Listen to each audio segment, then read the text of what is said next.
That's about it. And, Damn. Hit me up. Short ass list. Hit me up for collabos.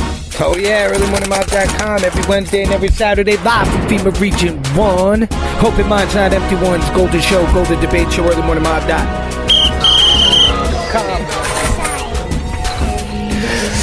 Take care of yourselves and others, and let's get it into infinity and beyond. Like, comment, share, and download about 1,000 gajillion times. earlymorningmob.com. Golden Show, Golden Debate Show. Yeah. Every day and every motherfucking Saturday. Wow. I just had to stream it because when we streamer and streamer, we have to show it to everybody. Now there's one of those catacombs. This other guy, what they look like, I don't know. Don't make no sense, everybody.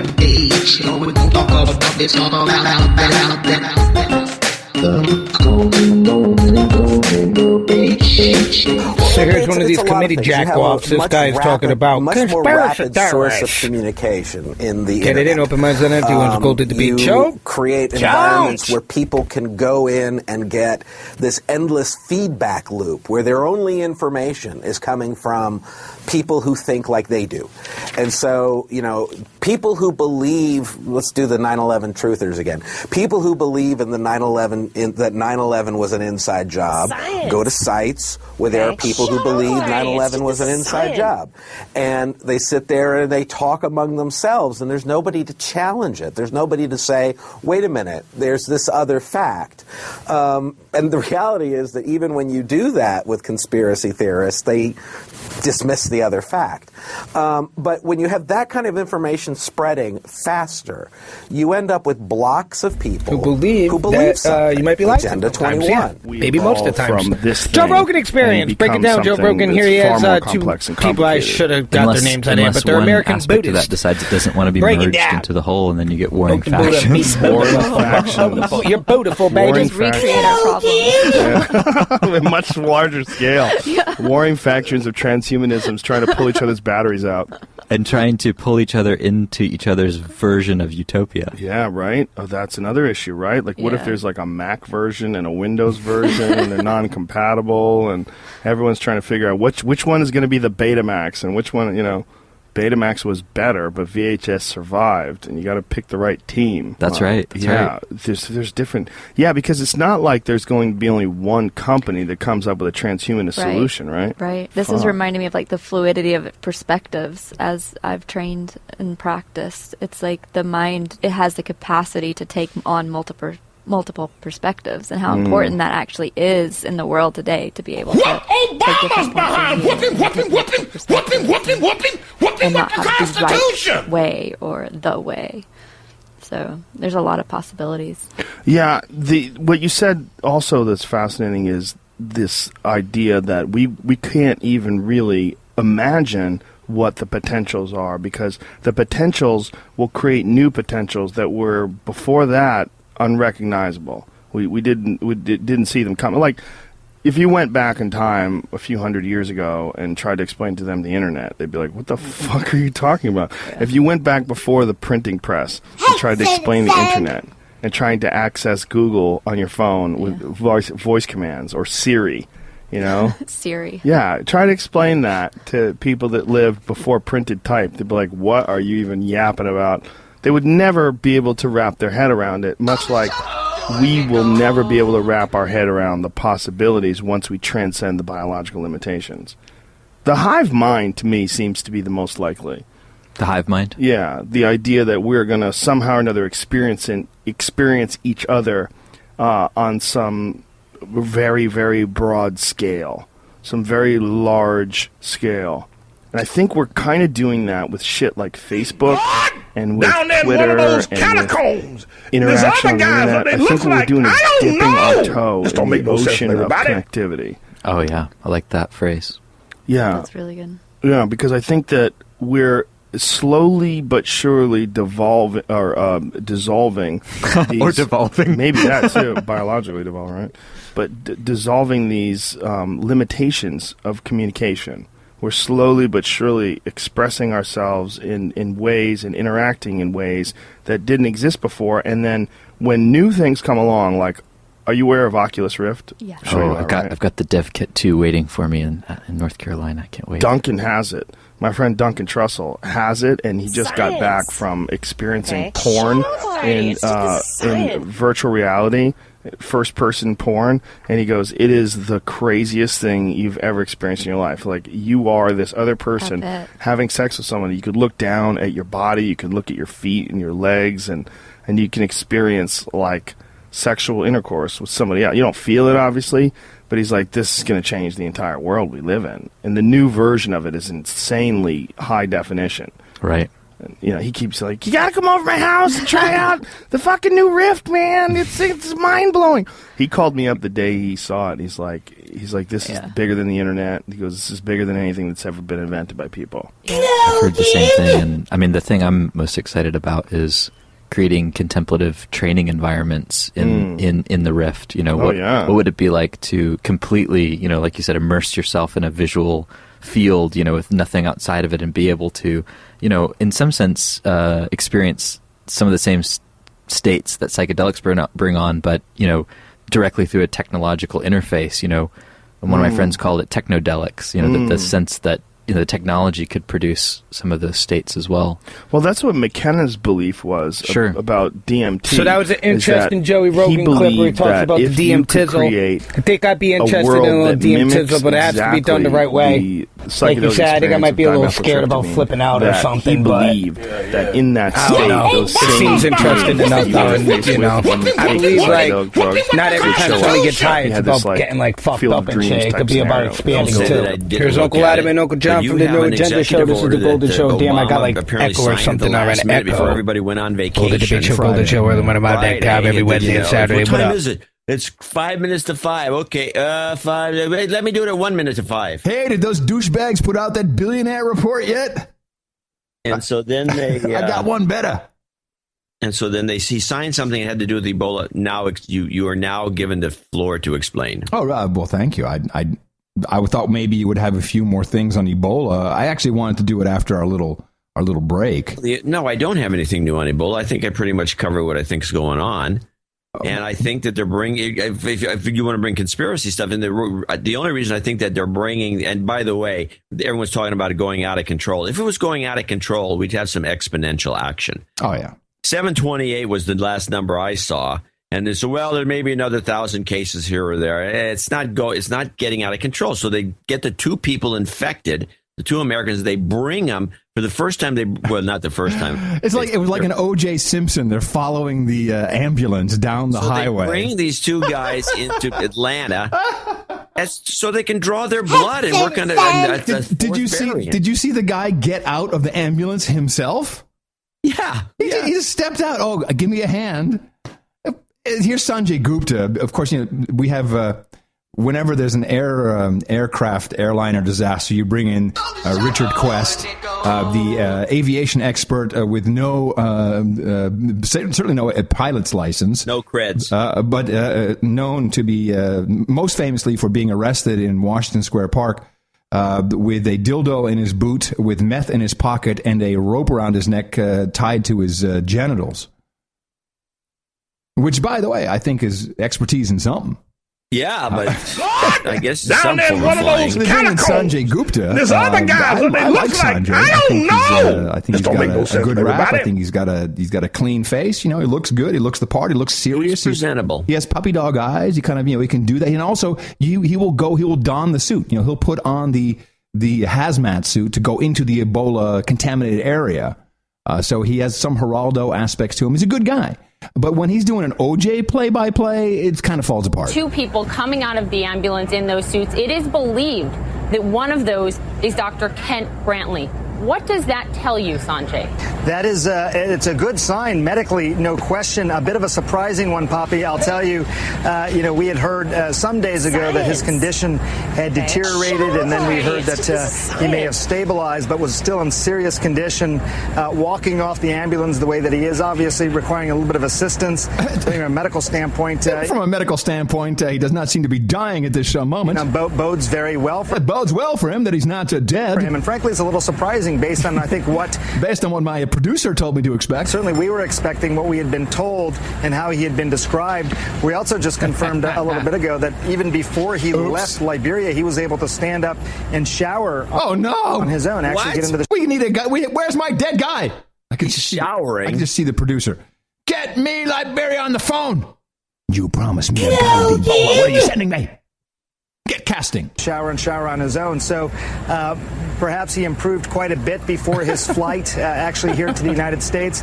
Regardless, he is now here at Emory University Hospital. He is in an isolation ward. His condition... But anyway, the next clip, is that you, Abbott and Costello, over there? Do you know who Abbott and Costello are? Pardon me, gentlemen. They're like a comic routine from the 40s.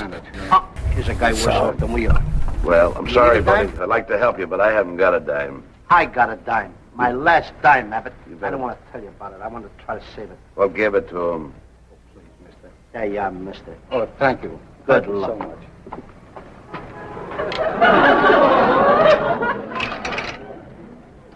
Thank you, gentlemen. Now I know I won't get it Whooping with the Constitution!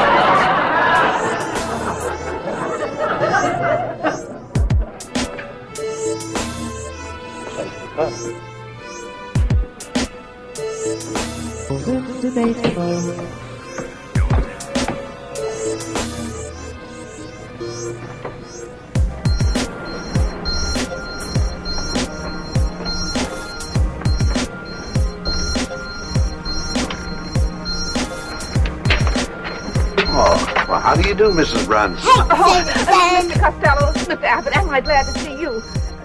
Isn't this terrible? What am I going to do? Well, you in trouble? Well, look at my car, the way it's wedged in between those other cars.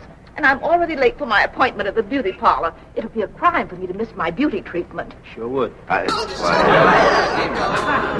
well, now, that should be very simple to unwedge a thing like that. Well, of course, a good driver could manipulate my car away from the curb. Oh, sure. Say no more. We'll get you out of this, Mrs. Bronson. But I'm a beginner. Oh, yes. Oh, I see. You sure are hemmed in, kid. Yes, well, it's very simple. Costello will get you out of this mess. Oh, yes. How? Now, Who will get you out? Well, what's wrong with that? Why do you always put Costello in the middle like this? I'm gonna get around. Down there in one of those catacombs. Don't you? There's other guys that they look like. I don't know. This don't make no sense, everybody. Get in like that. No, how could I do it? I guess I'll have to do it. You help the lady out. Always willing to help a lady in distress. Don't worry about a thing. There you are, my boy. Get right in the seat there. You know how to handle that, don't you? Yep. Any advice you want, just ask me. Now, you look and see if I'm not, so I don't hit nothing. Go ahead, I'll watch around. Now, wait a minute. Take it easy now. Go ahead. Huh? Go ahead and back up. Beg your pardon? Back up. Back up. Go ahead. What do you want me to do? Go ahead or back up? I'll tell you when. You just told me I gotta back up. Well, back up. I'm gonna back up. Science. Do the two things at once. I either gotta go ahead or I gotta back up. Now, what do you want me to do? Back up or go ahead? What are you saying? Go ahead. Back up. Please, don't make a production out of this thing. You're only trying to get the car out. You want me to back up? I'll watch for You want me to back up? Back up. I'm gonna back up. Go ahead. What do you want me to do, Abbott? What are you saying? Go ahead. You want me to go ahead? No. I'm watching back here. You just told me to go ahead. No, I didn't, Lou. I want you to back up. I back up. Well, go ahead. Back up and go ahead. Will you do as I tell you, please? I'm trying to do what you tell me. You can't go ahead and you can't back up at the same time, can you? No. So just back up. Now, let's take it easy. I am going to back up. Now, leave it alone now so I can... I am going to back up. All right, go ahead. Go ahead. Go Why ahead. do you keep saying go ahead and looking at my farm? Well, I'm watching you. You want me to go ahead or go ahead? I want you to go ahead. Excuse me, Mrs. Bronson. We'll get you out. We'll get you out. Back up. Go ahead. I don't know what to... Go ahead. Back up. Take it easy. Now, go ahead. Go ahead. Go ahead. Back I'm up.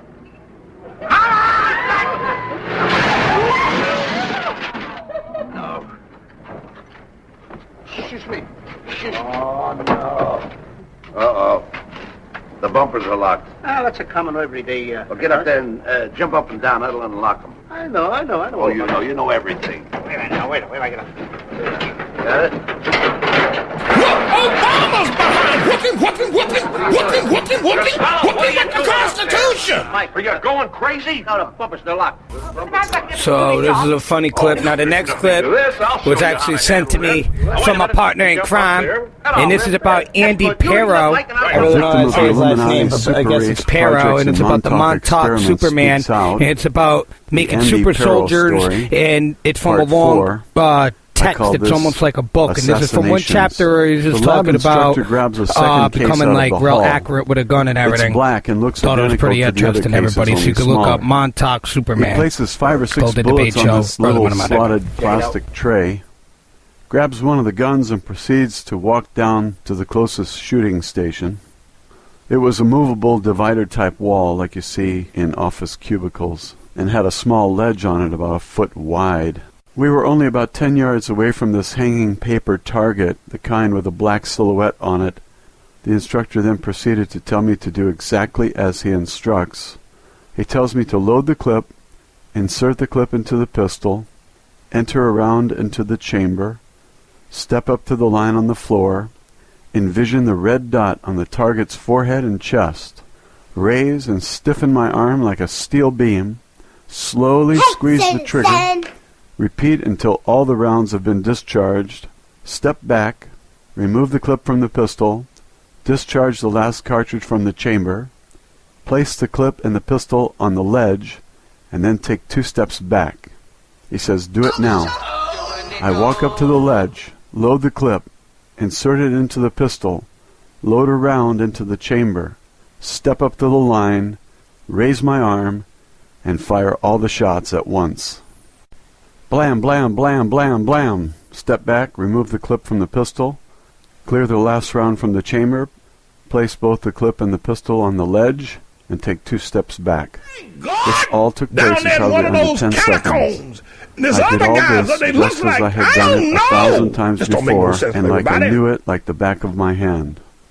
The instructor comes by my side and starts lecturing me about squeezing gently on the trigger and how to shoot my rounds, one at a time, and in control. I have tuned him out, as I'm only focusing on the small crowd, which has now gathered around the target within a matter of seconds, and there seems to be a mixture of reviews about my performance, and a large amount of discussion is going on.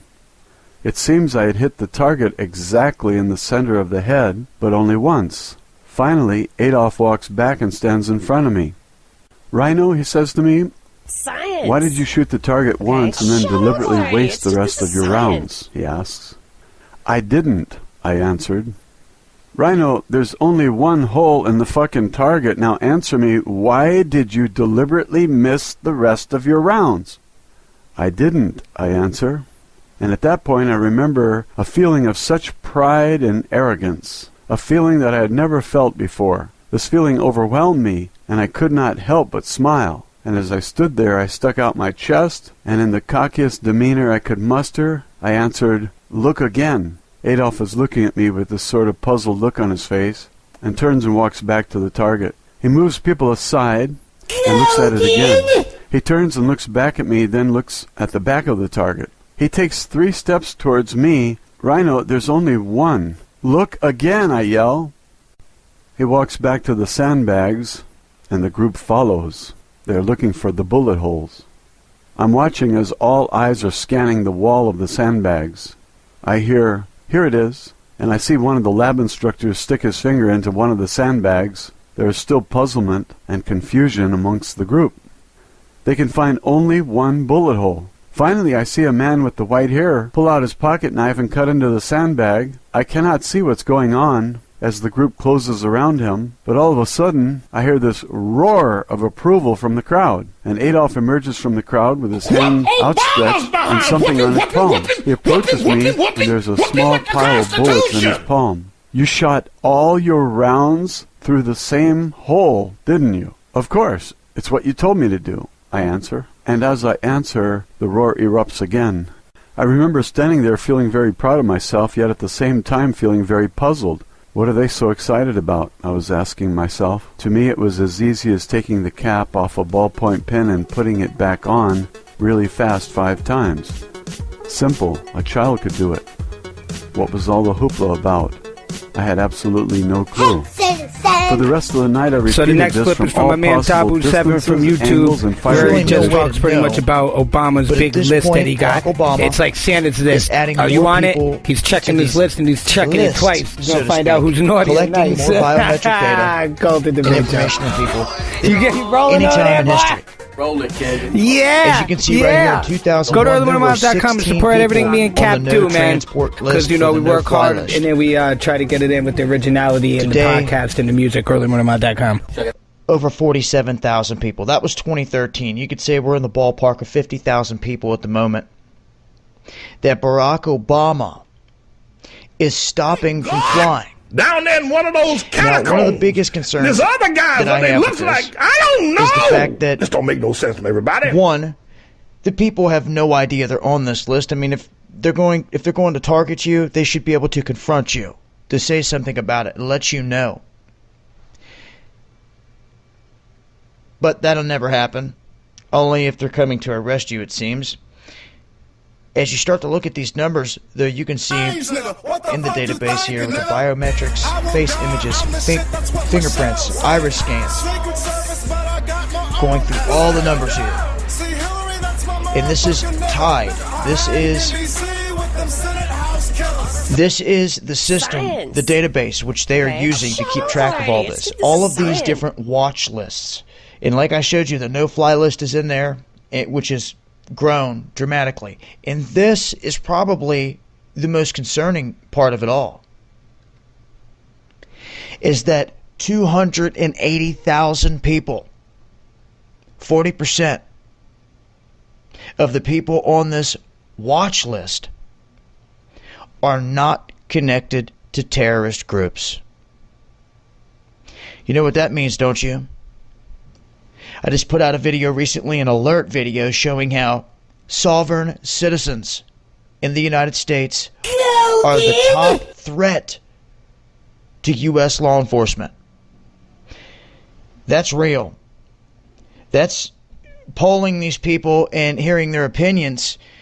They're thinking that the everyday person is This the is a biggest pop threat. rod streamer and not streamer. That's Golden, a big deal. Wednesday and Saturdays. Because that so I'm not puts sure if some of the links, every the newer single links, been in the person show in this notes. I country, know a lot of the your older average ones been citizen, posted up there, but let's see if in I can this read this red real block. quick. The new sound that levitates, cloaks, images, and more.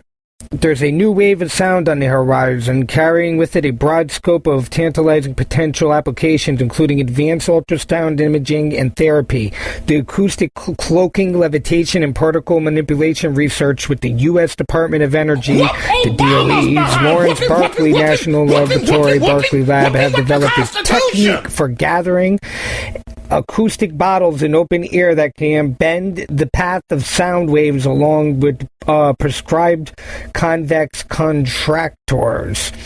This animation shows the self-bending dynamics and obstacle circumventing capabilities of the acoustic bottle field compared to the Jensen beam. Sound energy could be seen flowing through the curved shell of the body. Sound waves move much like light waves. They travel in a straight path, but this path, through reflection, diffraction, and refraction, can bend. This is the basis of the ultrasound, medical imaging, and non-destructive testing of the materials. An intense search has been underway in recent years to develop techniques that can bend the paths of sound waves along with curved trajectories so that it can meet a more stringent demand on super high resolution imaging, acoustic cloaking, and other exotic applications. Artificial nanoconstructs known as metamaterials have been engineered that could bend sound waves sufficient, but the nature of these material places limits on their application, especially for biological purposes. We need to find ways to bend acoustic wave fields without depending on the use of highly engineered medium. Director of Berkeley Lab Material Science Division, with our bottle beam technique, we can design to synthesize acoustic bottles that are capable of directing sound waves along paths of desired, cultured through space without the need of metamaterials and other highly engineered mediums. After being emitted from a planar phase source, sound energy forms a 3D acoustic bottle of high-pressure balls in a nut region of the middle pressure field at the bottom shows self-bending ability of the bottom bottle beam to circumvent 3D obstacle dash arrows indicate waves and their direction. Down there in one of those catacombs. That's pretty interesting. I really don't see. I don't know. Sound waves forming the bottle are concentrated to the beam that travel through the high-pressure wall of the curved shell. The sound waves are generated by an array of loudspeakers. And can be launched along with designated trajectory and precise adjusting the phase profile of the speaker array. Since the principle of adjusted phase arrays, pretty much what they're trying to do is make cloaking and stuff using sound and light. Once we often talk about how light and sound can be manipulated and how they're actual atoms and they're actual beings, you know? So, I don't know. Kind of brings me to something that kind of the same thing, but it's a little different. It's those funhouse mirrors. What if those funhouse mirrors in reality were the rape mirrors, and the mirrors that we use every day were actually the funhouse mirrors, and it was kind of reverse? I don't know, but you got to keep open minds onto it. So. Elon Musk, who I believe is South African, he is the owner of Tesla Inc. Once he ripped off Tesla's name. But here, Elon Musk, artificial intelligence potentially more dangerous to humans than nuclear weapons. SpaceX and Tesla Motors founder, so he has another company, SpaceX, that's right. SpaceX and Tesla Motors founder Elon Musk has serious concerns over the safety of artificial intelligence, using social media to issue a warning that AI could pose a more serious threat to humanity than nuclear weapons. As reported by Alicia Newcomb of ABC News, Musk took to Twitter over the weekend to post that people need to be super careful with AI, which he describes as potentially more dangerous than nukes. He made the comment after reading and recommending the book Superintelligence by Swedish professor and Oxford professor Nick Bostrom. He explains Richard Beedstrom's the book, which explores that what would happen if when machines become more intelligent than humans, that will be released in U.S. So this right here is a little native advertisement in September 1. According to Bob Rilf of Business Insider in a blurb about the book, those disposed to dismiss an AI takeover as science fiction may think again after reading the original well-authored book. Well, does he actually have anything other than Musk just saying that they're more... I think that there's potentially a dangerous outcome there, Musk said previously in an interview with CNBC. There have to be movies about this, there has been movies about this, like Terminator. There are some scary outcomes, and we should try to make sure that the outcomes are good, not bad. These uses should be used for mostly medical and the top layer of cerebral hemisphere, the brain, mammals, used in medical functions and helping sensory perception and spatial reasoning for damaged humans and helping them with their language. Yeah. Other movies have used this transhumanism in a bright light, like Johnny Depp's film Transcendence. Blah blah blah. So pretty much this is just a big native advertisement piece, which is all to sell, a couple movies, whatever. But I don't personally like saying that using computers is bad one way or another. But yeah, they definitely could become Terminator, and more likely than other, their computer machine's going to be just like a human. Scumbag. Just say what I said on my Twitter and Facebook today. Why the fuck are you bringing Ebola to the USA? Hashtag gonna say, what up? Keep that one locked down. 16 signs that you're nutritionally deficient and what to do by Mark Nicola. Yesterday marked the third time in the last month that I have overheard someone being diagnosed with a magnesium deficiency. The interesting thing is that there are 3 scenarios, and my own included the symptoms that each individual was exhibiting improved the deficiency were completely different. The obvious threat to untold numbers of citizens, and because of the crisis which is even now developing, this radio station will remain on the air day and night. This station and hundreds of other radio and TV stations throughout this part of the country are pooling their resources through an emergency network hookup to keep you informed of all developments. We're done, folks. I'm going to have to put this on my Twitter and do it tomorrow. Saturday. Every Wednesday and Saturday, Golden Show, Golden Debate Show. What the fuck? Now it's time to say bye to the beautiful people, Cat. Peace. So go arrivederci, hasta la vista, hasta the way goes. Ciao, sayonara, good golden journey. See you on the flippity flip. Like, comment, share, and download as much as you possibly can. Open minds, not empty ones. Take care of yourself and others. We out for FEMA Region 1, everybody. Golden Universe. One of the definitely top fucking 10 golden podcasts in the whole golden universe. So like, comment, share, and download. Hello. Tell the people good night, everybody. Good night, everybody. Obama's behind.